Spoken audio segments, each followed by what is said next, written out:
Una nueva mañana para conectarnos y escuchar el eco de Dios. Este es el espacio que el Señor ha diseñado para poder llegar a tu vida y declaramos que la verdad de Dios se sigue estableciendo en tu corazón, en tu mente, en todo lo que tú eres. Que la libertad del Espíritu Santo visite tu alma, visite tu vida, visite tu familia, tus generaciones y todo lo que te pertenece, tus bienes, tu economía, tu trabajo, tus sueños, tu visión, tu empresa, todo esté dentro de la atmósfera, de la presencia, de la libertad, del progreso y la prosperidad que viene por vía del Espíritu Santo.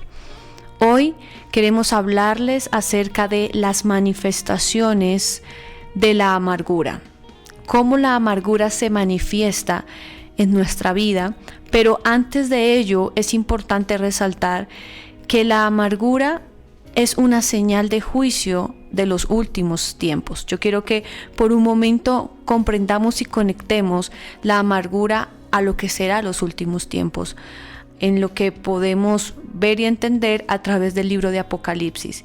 Y precisamente vamos a ir al capítulo 8, verso 10 al 11. El tercer ángel tocó la trompeta y cayó del cielo una gran estrella, ardiendo como una antorcha, y cayó sobre la tercera parte de los ríos y sobre las fuentes de las aguas.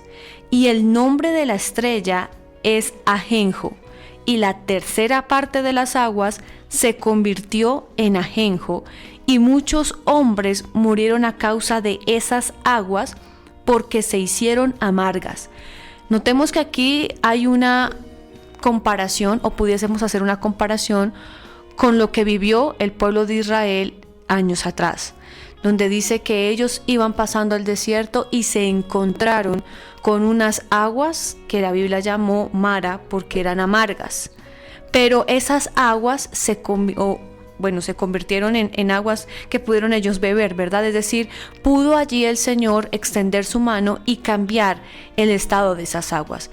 Aquí, en este caso, Apocalipsis, revelando lo que será uno de los juicios de los últimos tiempos, nos está diciendo cómo una estrella llamada ajenjo caerá sobre la tercera parte de las aguas, es decir, un juicio que vendrá y afectará las aguas. Y esas aguas se harán amargas, aguas que en este estado no se podrán beber, aguas que en este estado producirán alteraciones o afectaciones a quienes de pronto la tengan que beber. Pero veamos cómo la amargura es una señal y está siendo parte o puede hacer parte del juicio de los últimos tiempos. Pero también cuando leemos Apocalipsis capítulo 16 verso 9, encontramos que dice: y los hombres fueron quemados con el intenso calor, blasfemaron el nombre de Dios que tiene poder sobre estas plagas y no se arrepintieron para darle gloria a él. Aquí vemos entonces que ya no es un juicio que viene, digamos, sobre las aguas como lo fue el tercer ángel, sino que es una conducta, es un comportamiento, es una reacción que se va a producir en la humanidad cuando vean cómo, en este caso dice que fueron quemados con el intenso calor, es decir, por causa de un juicio, estos hombres blasfemaron, estos hombres se llenaron de amargura contra Dios. Estos hombres no se arrepintieron, sino que su corazón se llenó de incredulidad y amargura por causa de ver cómo, en este caso, quemaduras por causa del intenso calor afectaron sus vidas y afectaron su cuerpo.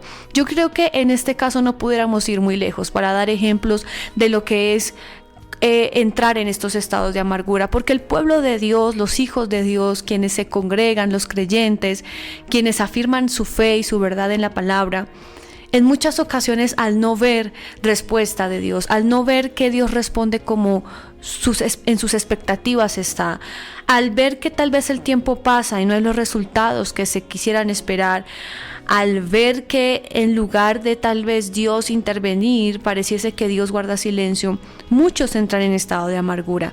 En lugar de afirmar su fe, en lugar de ser pacientes y esperar en Dios, empieza a crecer una raíz que menciona Hebreos, que mi esposo explicaba en la anterior enseñanza, por causa de lo que están viviendo y lo que está sucediendo.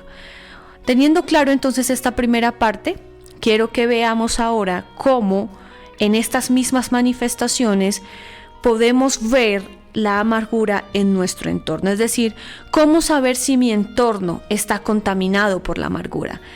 Cómo saber si esa amargura que vino a mi alma, que me contaminó, ahora se va a transmitir o ahora va a contaminar o ahora va a invadir mi entorno, porque esa es una de los resultados o esa es una de las maneras en que la amargura impacta, que no se queda en el estado de la persona, o sea, no es algo personal, sino que es tan fuerte que empieza a alcanzar y empieza a contaminar lo que hay en mi entorno. En otras palabras, si alguien preguntara, ¿es decir que una persona amargada puede convertir su entorno en amargura? Sí. Tiene la capacidad, desafortunadamente, tiene la capacidad de dañar, de amargar, de que literal esté en medio de una conversación y esa conversación se lleve o termine en amargura. Vamos entonces a leerlo desde la palabra en Hebreos capítulo 12, verso 15, versión Dios habla hoy. A fin de que ninguno sea como una planta de raíz amarga que hace daño y envenena a la gente. Mire los términos que usa esta versión, Dios habla hoy, que es la misma palabra, pero en esta versión. Lo que es una raíz, lo que se aloja en una persona como una raíz, tiene la capacidad de hacer daño, pero dice de envenenar a la gente, es decir, se convierte en un veneno, en una sustancia tóxica para quienes están a su alrededor. Entonces, quiero que a través de algunas preguntas que hoy voy a mencionar aquí, cada uno de nosotros, de verdad, ojalá podamos responderlas.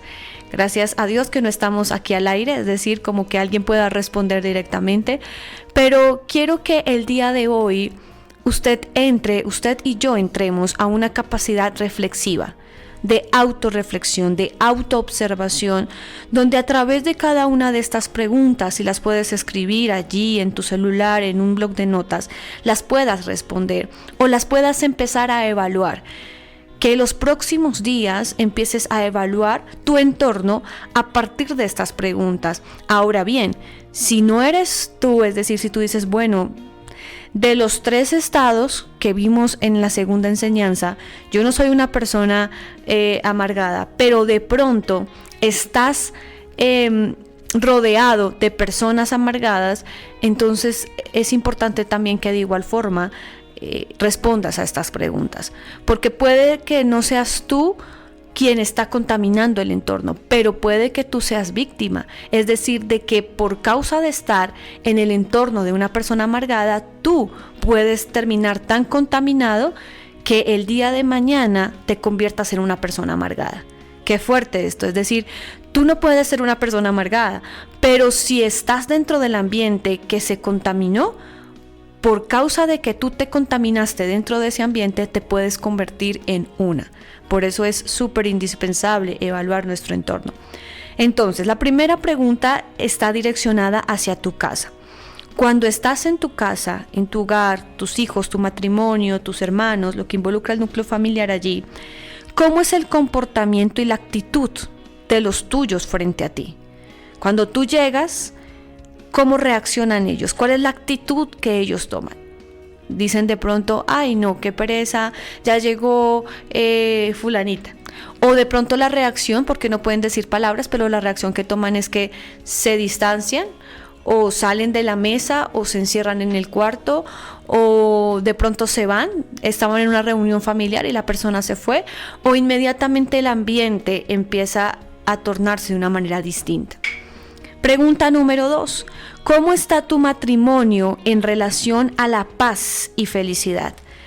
Aquí ya esta pregunta es específica en el caso de los matrimonios, pero me gustaría también que si alguien me está escuchando y está en una relación sentimental, es decir, un noviazgo, se evalúe porque estás a tiempo. Si estás en una relación que no causa paz, que no causa felicidad, que lo que empieza con un buen helado termina en un comportamiento o en una situación de amargura, ok, es momento de reaccionar, de poner un alto y evaluar. Pregunta número 3. Cuando estás en casa, ¿cómo es la relación y comportamiento de tus hijos? Aquí hablo en el caso de los padres. Ese tipo de padres que tuvieron un día muy fuerte en su área laboral, o de pronto el transporte estaba súper incómodo y llegaron a casa y se nota la actitud, se nota que está enojado, y entonces los hijos no quieren hablar, o los hijos preguntan, papá, mamá, ¿están enojados? Y entonces es importante evaluar el comportamiento de tus hijos frente a ti. ¿Cómo es esa relación? Pregunta número 4. ¿Qué piensan de ti o cómo se comporta el círculo de amigos, las personas que te rodean? Aquí tienes que evaluar tu entorno social, las relaciones personales. En el caso de personas que nos escuchan, ministros, pastores, cómo es la relación entre ministros, o allí cuando llegas a la iglesia o cuando te reúnes con los consiervos o personas que están allí haciendo un trabajo ministerial. Pregunta número 5. Pregunta número 5. Cuando vas en el medio de transporte, ¿pleitas con facilidad? Es decir, ¿entras en conflicto con facilidad y enojas a las personas que te rodean? Yo sí me he encontrado mucho con este tipo de personas cuando usamos Transmilenio, o incluso cuando se usa un servicio de taxi, otro medio de transporte. Hay personas que contestan mal, tú les puedes decir gracias o voy para tal lado, y responden con amargura. Entonces inmediatamente el viaje se torna bastante hostil, bastante conflictivo. Pregunta número 6. ¿Culpas a otros por tus errores y acciones? Entonces tenemos en esta clase de personas aquellos que dicen, es que por culpa de mi jefe, es que se me tiró el día, es que yo estoy así porque en la casa tal cosa, o porque no me salió tal negocio. Porque estaríamos hablando entonces de que la persona está culpabilizando o responsabilizando a agentes externos de su estado personal. Y última pregunta para cerrar en esta mañana. ¿Qué hace la gente cuando tú llegas a un lugar? ¿Qué hace la gente cuando tú llegas a tu área laboral? Cuando tú llegas a la iglesia, cuando tú llegas a la casa, cuando tú llegas a una reunión familiar, cuando tú llegas a la tienda, a un restaurante. ¿Qué hace la gente? ¿Cuál es la reacción que tienen las personas que te rodean? Y a través de estas preguntas pudieses entonces tener esa autoevaluación y poder examinar en qué nivel de pronto puede haber un estado de amargura, o en qué nivel se está afectando o contaminando el ambiente en el cual tú te rodeas o en el cual tú te involucras. Bendiciones, y les esperamos en nuestro próximo programa, 6 de la mañana.